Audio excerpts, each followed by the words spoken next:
नमस्कार मित्रों, पीसीएस पाठशाला में आप सभी का स्वागत है। यूपी पीसीएस प्रीलिम्स की टेस्ट सीरीज चल रही है और यह पहली टेस्ट सीरीज है उत्तर प्रदेश पीसीएस 2023 का प्रीलिम्स का। तो आइए प्रश्नों की शुरुआत करते हैं। जितने भी प्रश्न हैं सभी महत्वपूर्ण हैं। आयोग की वेश पर है। आयोग जो परीक्षा लेता है उसकी तर्ज पर यह सारे सीरीज तैयार किया गया है सारे प्रश्नों को। प्रश्न 1 दिखेगा, सूची 1 को सूची 2 से सम्मिलित करना है। तो यहाँ पर देख सकते हैं सूची 1 है, फिर सूची 2 है और 4 ऑप्शन दिए गए हैं। तो यहाँ पर सम्मिलित कर लेते हैं। प्लासी का युद्ध जो है 1757 में हुआ था और यह किसके नेतृत्व में हुआ था? रॉबर्ट क्लाइव के नेतृत्व में। बक्सर का युद्ध 1764 में हुआ था और इस समय कौन था? अंग्रेज सेनापति वेंसीटाट था। और बंगाल का युद्ध जो था 1770 में हुआ था और उस समय कौन था? कार्टियर था। तो इस तरह से आप लोग सम्मिलित कर सकते हैं। यह किस समय कौन सा अंग्रेज सेना का नेतृत्व करता है, यह है आपका। व्याख्या इसका बेजोड़ है। व्याख्या देखिएगा, प्लासी का पहला युद्ध 23 जून 1757 को मुर्शिदाबाद के दक्षिण में 22 मील दूर नदिया जिले में गंगा नदी किनारे प्लासी नामक स्थान पर हुआ था। कंपनी की सेना ने रॉबर्ट क्लाइव के नेतृत्व में नवाब सिराजुद्दौला को हरा दिया था। बक्सर का युद्ध में एक और मुगल सम्राट शाह आलम द्वितीय, अवध का नवाब शुजाउद्दौला और मीर कासिम था। दूसरी ओर अंग्रेजी सेना का नेतृत्व कैप्टन मुनरो कर रहा था। प्रश्न 2 देखिएगा, प्लासी की लड़ाई में अंग्रेज सेना का नेतृत्व किसने किया था? रॉबर्ट क्लाइव ने, हेक्टर मुनरो ने, वारन हेस्टिंग्स ने या इनमें से कोई नहीं? तो प्लासी के युद्ध में जो अंग्रेज सेना का नेतृत्व कर रहा था वह था रॉबर्ट क्लाइव।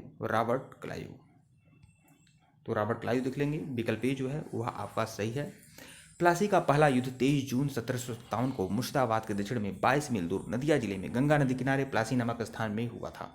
तो यह मैं आपको बताया ही हूँ पिछली व्याख्या में। प्रश्न 3 देखिएगा, बक्सर के युद्ध में अंग्रेज सेना का नेतृत्व किसने किया था? तो बक्सर के युद्ध में अंग्रेज सेना का नेतृत्व किसने किया था? तो हेक्टर मुनरो ने किया था। हेक्टर मुनरो ने, विकल्प सी जो है वो आपका सही है। तो बक्सर के युद्ध में एक और मुगल सम्राट शाह आलम द्वितीय, अवध का नवाब शुजाउद्दौला और मीर कासिम थे। दूसरी ओर अंग्रेज सेना का नेतृत्व कुशल सेनापति कैप्टन मुनरो कर रहा था।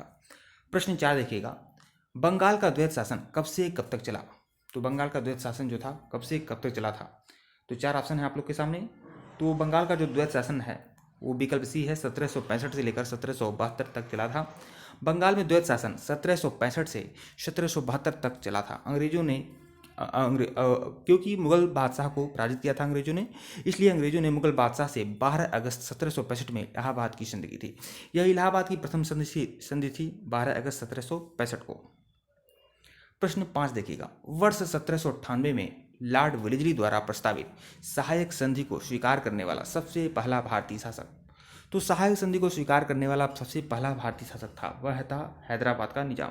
ठीक है, और उसके बाद आपका मैसूर है, तंजौर है। ठीक है, बहुत सारे शासकों रियासतों ने सहायक संधि को स्वीकार किया था। तो आपका हैदराबाद का निजाम जो था वो सबसे पहले सहायक संधि स्वीकार किया था। विकल्प बी जो है वो आपका सही है।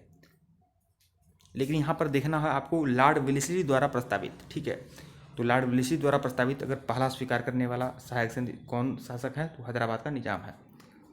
और बाकी देखेंगे, क्रम देखेंगे तो देखिए, सबसे पहले हैदराबाद का निजाम ने 1798 में सहायक संधि स्वीकार की थी। फिर मैसूर ने 1799 में, तंजौर ने भी 1799 में, अवध ने 1801 में, फिर पेशवा ने 1803 में, फिर बरार 1803 में। ठीक है, फिर ग्वालियर के सिंधिया जो हैं वह 1804 में सहायक संधि को स्वीकार करते हैं। प्रश्न 6 देखिएगा, भारत का पहला वायसराय, भारत का प्रथम वायसराय कौन है? तो लॉर्ड कैनिंग। भारत के अंतिम गवर्नर जनरल भी यही हैं और भारत के प्रथम वायसराय भी यही है। विकल्प बी लॉर्ड कैनिंग। 1857 के विद्रोह के बाद अगस्त 1858 को ब्रिटिश संसद ने एक अधिनियम पारित किया जिसके द्वारा कंपनी के शासन को समाप्त कर दिया गया था। भारत में ब्रिटिश सरकार का नियंत्रण ब्रिटिश क्राउन को हस्तांतरित किया गया और लॉर्ड कैनिंग को भारत का पहला वायसराय बनाया गया था। प्रश्न 7 देखिएगा, तीसरे आंग्ल मैसूर युद्ध को रोकने के लिए टीपू सुल्तान ने अंग्रेजों के साथ कौन सी संधि की थी? बहुत ही महत्वपूर्ण प्रश्न है और कई सारी परीक्षाओं में आ चुका है। तो सबसे महत्वपूर्ण संधि जो थी वो तृतीय आंग्ल मैसूर युद्ध को रोकने के लिए वह थी श्रीरंगपट्टनम की संधि। विकल्प बी जो है वो आपका सही है। 18 मार्च 1792 को श्रीरंगपट्टनम की संधि पर हस्ताक्षर किए गए थे। इसके साथ ही तृतीय आंग्ल मैसूर युद्ध की समाप्ति हुई थी। इस संधि पर अंग्रेजों की ओर से लॉर्ड कॉर्नवालिस थे, जबकि दूसरी ओर टीपू सुल्तान और हैदराबाद के निजाम ने हस्ताक्षर किए थे। प्रश्न 8 देखिएगा, राज्य क्षय, हड़प नीति और जप्ती सिद्धांत किसके द्वारा लागू किया गया था? ये जो व्यक्तिगत का सिद्धांत है या राज्य हड़प की नीति है, यह लॉर्ड डलहौजी के द्वारा सिद्धांत को लागू किया गया था। विकल्प डी जो है वह आपका सही है। लॉर्ड डलहौजी ने हड़प नीति के तहत निम्नलिखित राज्यों का विलय किया था। सतारा और जयपुर 1848 में, ठीक है। फिर संबलपुर 1849 में, बघाट 1850 में, उदयपुर जो मध्य प्रदेश में रियासत थी उसको 1852 में विलय किया गया था, झांसी को 1853 में और नागपुर को 1854 में। राजपूत राज्य करौली के मामले में डलहौजी के निर्णय को डायरेक्टर ने अस्वीकार कर दिया। अवध का विलय डलहौजी ने कुशासन के आरोप में 1856 में किया था। प्रश्न 9 देखिएगा, किस सिख गुरु ने फारसी में जफरनामा लिखा था? तो गुरु गोबिंद सिंह ने फारसी भाषा में जफरनामा लिखा था। गुरु गोबिंद सिंह ने फारसी भाषा में जफरनामा लिखा था। बहुत ही महत्वपूर्ण है और यह सिखों के अंतिम गुरु थे। जफरनामा अर्थात विजय पत्र गुरु गोबिंद सिंह द्वारा मुगल शासक औरंगजेब को लिखा गया पत्र था। जफरनामा दशम ग्रंथ का एक भाग है, उसकी भाषा फारसी है। तो देखिए ये जफरनामा दरअसल जो था यह गुरु गोबिंद सिंह के द्वारा एक पत्र था जो औरंगजेब को लिखा गया था, ठीक है। और दशम ग्रंथ का, और जो गुरु गोबिंद सिंह का दशम ग्रंथ है उसका एक भाग भी जफरनामा है और फारसी भाषा में है पूरी तरह से। प्रश्न 10 देखिएगा, भारत में डाक व्यवस्था शुरू करने वाला ब्रिटिश गवर्नर जनरल कौन था? भारत में डाक व्यवस्था शुरू करने वाला पहला गवर्नर जनरल तो लॉर्ड डलहौजी, विकल्प ए।